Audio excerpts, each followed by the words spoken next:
Latar belakang, kamu sebagai manajemen trainee SCM di perusahaan garmen bayi dan anak-anak mendapat tugas dari atasan untuk membuat draft SOP, Standard Operating Procedure, pengadaan bahan aksesoris baru, seperti kancing, pita, label, atau renda. Tugas ini penting agar semua proses pengadaan bahan baru memiliki alur kerja yang jelas, rapi, dan terstandarisasi, sehingga perusahaan bisa menjaga kualitas, efisiensi, dan konsistensi dalam setiap batch produksi. Hambatan dan solusi. 1. Belum ada referensi SOP sebelumnya. Solusi, pelajari SOP pengadaan bahan utama yang sudah ada, lalu sesuaikan dengan jenis aksesoris.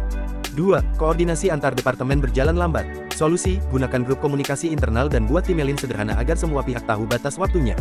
3. Perbedaan pendapat soal tahapan approval. Solusi, mintakan masukan dari masing-masing kepala departemen, lalu sepakati versi final bersama supervisor SCM. Langkah kerja. 1. Pelajari SOP pengadaan bahan yang sudah ada sebagai referensi. 2. Kumpulkan informasi tentang jenis aksesoris yang akan diadakan dan pemasok potensial. 3. Wawancara singkat dengan tim procurement, QC, dan produksi untuk mengetahui kebutuhan serta hambatan mereka. 4. Rancang alur proses dari permintaan pembelian hingga penerimaan barang. 5. Tentukan dokumen yang dibutuhkan di setiap tahap, PR, RFQ, PO, GRN, dan lain-lain. 6. Susun draft SOP dalam format langkah per langkah dengan penanggung jawab di tiap tahap.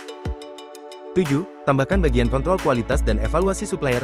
8. Kirim draft ke supervisor SCM untuk direview dan diberikan feedback. 9. Revisi dan finalisasi dokumen sebelum diarsipkan dalam sistem perusahaan.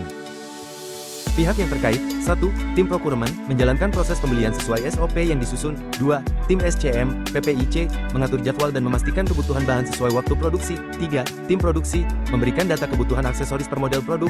4. Tim quality control, QC, menentukan standar kualitas aksesoris yang diterima. 5. Supervisor MT, SCM manager, memberikan arahan dan validasi terhadap isi draft SOP.